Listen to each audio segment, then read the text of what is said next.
В эфире новости, в студии Надежда Саханская. Добрый вечер. В начале коротко о темах. С сегодняшнего дня закрывается проезд по региональному ледовому автозимнику через реку Лену. Выход на лед будет засыпан и заблокирован. С закрытием переправы корректируются маршруты. Расписание межмуниципальных отправлений уже утверждено с учетом пожеланий пассажиров. В Якутске объявили лауреатов национальной кинопремии «Чепчал». В этом году организаторы расширили список номинантов в нескольких категориях.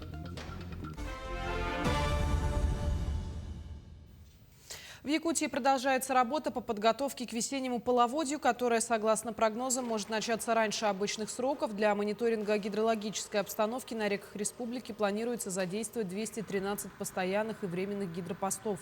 В настоящее время на участках рек Лена, Колыма, Вилюй, Алдан и других водных артерий проводятся мероприятия по распиловке и зачернению льда для предотвращения заторов. На текущий момент обработан уже 41 километр ледового покрова и более 800 гектаров поверхности, а для экстренных работ подготовлен запас из 25 тонн взрывчатых веществ. В зону повышенного риска из-за значительных снегозапасов и особенностей климатических условий входят Намский, Хангаласский, а также Колымская группа районов.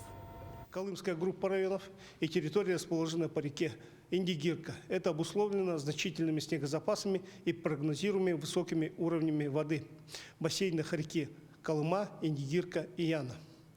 По итогам проверки Центрального аппарата МЧС России установлено, что в Республике Саха-Якутия готова к выполнению задач по предназначению в опасный период. В ходе проверки оценена готовность органов управления, сил и средств функциональных и территориальных подсистем единой государственной системы предупреждения и ликвидации чрезвычайных ситуаций. 18 апреля закрывается ледовая переправа Хатас-Павловск. Движение на всех видах транспорта полностью остановит, а выход на лед будет засыпан и заблокирован. Подробнее о закрытии переправ расскажет Диана Антонова. С весенним оттаиванием грунта на подходах к зимнику образуется высокая колейность, а на протяженности всей ледовой трассы образуются широкие лужи. В связи с этим сотрудники МЧС закрывают непригодную для эксплуатации дорогу, и с закрытием переправы Хатас-Павловск движение по всем ледовым переправам в центральной части Якутии закрывается полностью. Еще с первых дней, когда началось потепление погоды, сотрудники ГИМС ежедневно следят за состоянием льда. Ну а сегодня инспекторы информируют последние потоки водителей о скором закрытии автозимника. Ездить на переправе сейчас становится с каждым днем все небезопасно. В связи с этим, с погодными условиями и со состоянием дорожного покрытия, состоянием льда, переправа закрывается. Подходит к переправе, их развезло, получается, там грязь, маленькие машины уже не проезжают. Все знаки будут убраны, и, получается, заезд к переправе самой будет засыпан, чтобы машины не проезжали. Сотрудники ГИМС также ведут совместную работу с административными комиссиями, правоохранительными органами и муниципальными образованиями. Проводятся профилактические мероприятия и активное информирование населения. За нарушение установленного запрета водители несут административную ответственность. Согласно КАП Республики, за несанкционированный выезд на лед предусмотрена административная ответственность на граждан в размере от 3 до 5 тысяч рублей, на должностных лиц от 20 до 50 тысяч рублей, на юридических лиц от 100 тысяч до 1 миллиона рублей. В арктической зоне республики некоторые маршруты еще действуют, но с ограничениями по грузоподъемности. Чтобы население могло безопасно пересечь реку, властями организованы другие пути перевозки. Между Якутском и Заречной группой улусов будут курсировать суда на воздушной подушке. Диана Антонова, Станислав Потапов, Хатасы. Межмуниципальные перевозки в Якутии – значимый фактор. Особенно активно транспорт работал в Чурапчинском улусе. Там за год совершили 581 рейс и доставили более 13 тысяч человек. На 2026 год расписание автобусов уже утвердили. Его составили с учетом госбюджета, пожеланий людей и согласовали с муниципалитетами. К примеру, в Чурапчинском улусе скорректировали маршрут Чурапча, Нижний Бестяк, Чурапча из-за закрытия переправы через реку Лену. При этом администрация улуса позаботилась о комфортных условиях, оборудовала базу для автобусов и предоставила временное жилье водителям. Квартира, однокомнатная квартира благоустроена, в шаговой доступности, медпункт для прохождения предрейсового осмотра. Все рядом. График с 8 утра с Чурапчи и в 17 часов с Нижнего Бестяка. Для местного населения, да, будет удобно. Будут успевать в город съездить и обратно вернуться. В Горном Улусе в здании детского сада «Сардана» начались работы по капитальному ремонту. Один из самых крупных детских садов районного центра был введен в эксплуатацию в 1988 году.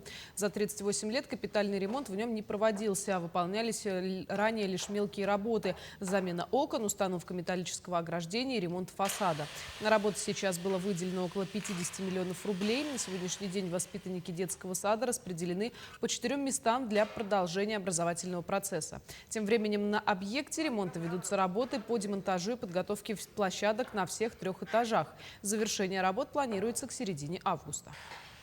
Сейчас уже начались вот с апреля демонтажные работы, и в августе этого года уже должны получить капитальный финишный объект и в сентябре войти уже в новый садик. После всех демонтажных, монтажных, строительных работ начнутся работы по дизайну, над которым работали сами воспитатели, работники детского сада и наши родители. В Нюрбе состоялась ярмарка вакансий. Мероприятие направлено на содействие занятости населения, профориентационную поддержку молодежи, укрепление взаимодействия между работодателями и соискателями, а также популяризацию востребованных в регионе профессий. В Нюрбинском районе на сегодняшний день в Центре занятости населения состоит на учете 88 человек, из них безработных граждан 62. В прошлом году по линии Центра занятости трудоустроились 22 человека.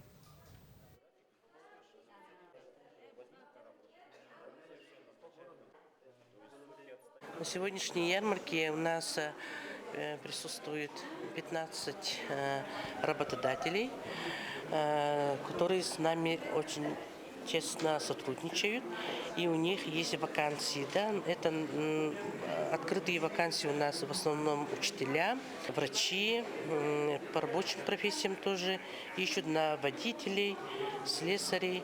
На таких ярмарках население приходят, участвуют. Наши работодатели тоже активные, сами звонят и сами участвуют на нашей ярмарке. В Амгинском районе состоялась выставка-ярмарка продукции получателей социальных контрактов. Свои проекты представили более 40 предпринимателей. Гости смогли увидеть и оценить товары собственного производства, от продуктов питания и сувениров до одежды и изделий народных промыслов. Участники также рассказали, как развивают туристическую инфраструктуру и оказывают разные услуги. К примеру, семья Устиновых из Майского Наслега в 2024 году получила поддержку на развитие личного подсобного хозяйства.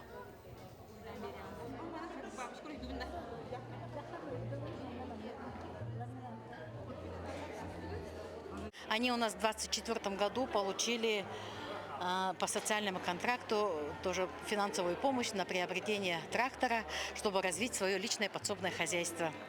А так они свое личное подсобное хозяйство имеют с 1982 года, и до сих пор они развивают свое хозяйство. И вот как вы видите, они сегодня представили очень широкий выбор продукции, своей местной продукции. Из своего мяса они приготовили очень много блюд, молочных продуктов. В историческом зале Национальной библиотеки прошло яркое культурно-просветительское мероприятие «Вилюйская земля. Уважая прошлое, творите будущее» в рамках проекта «Сайдат Тур Сахам Сире». Гости познакомились с историей и традициями Вилюйского улуса на выставке с архивными фотографиями, документами и изданиями. Особой гордостью стали презентации двух масштабных работ – летописи Вилюйского улуса за 4 века и библиографического указателя «Вилюйский улус в печати. История и современность». Их создавали годами. Событие собрало множество гостей и наглядно показало богатейшее наследие края, связав его прошлое с будущим.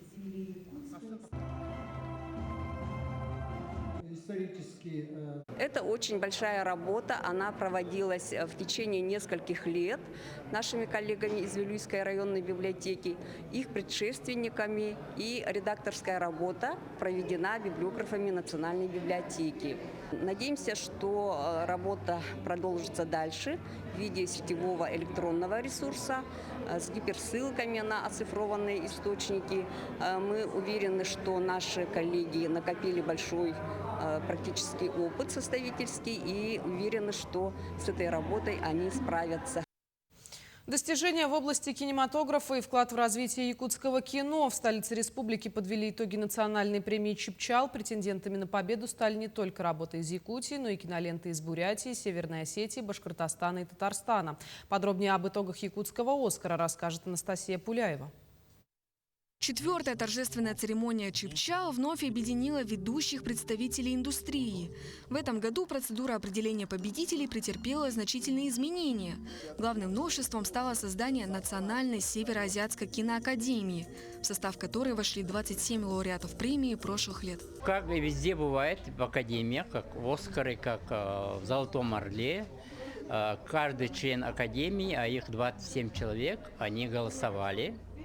И из 20 фильмов они избрали 11 фильмов в шорт-лист, а потом уже во втором голосовании уже избирали победителей. Фильмы и качество фильмов становится лучше. Ну и сейчас развитие современной технологии, оно нереальное же просто. Время развития, оно сокращается в разы, да? Поэтому будем стремиться быть на волне и развиваться всем миром, не отставать. География премии в очередной раз расширилась, выйдя за пределы республики. В номинации за лучший региональный фильм России наравне с якутскими картинами соревновались работы кинематографистов из Бурятии, Башкортостана, Северной Осетии и Татарстана. Победу одержала картина «Гора влюбленных», снятая Салаватом Юзеевым. От всей съемочной команды благодарю искренне жюри и всех зрителей, кто посмотрел наш фильм, за высокую оценку нашего труда. И, ребята, я хочу сказать, что вы делаете огромное дело, потому что будущее российского кинематографа, конечно же, я в этом уверена, именно за региональным кинематографом. Победители определили в 12 категориях, охватывающих все этапы создания кино, от сценария до звукорежиссуры. Самыми многолюдными традиционно стали номинации за лучший фильм и режиссуру. Обладателями этих наград стала картина Диодорова «Против течения» и работа Михаила Лукачевского в «Там, где танцуют стерхи». Примечательно, что в актерских категориях из равного количества голосов киноакадемиков число претендентов на победу выросло до 6 человек в каждой группе. Такое доверие, это в первую очередь доверие. Потом очень сегодня такой насыщенный день. Театр, потом съемки, крайняя смена, стоп снято сегодня было, плюс еще вот эта награда. Спасибо всем организаторам и, конечно же, село Матта. Спасибо всем!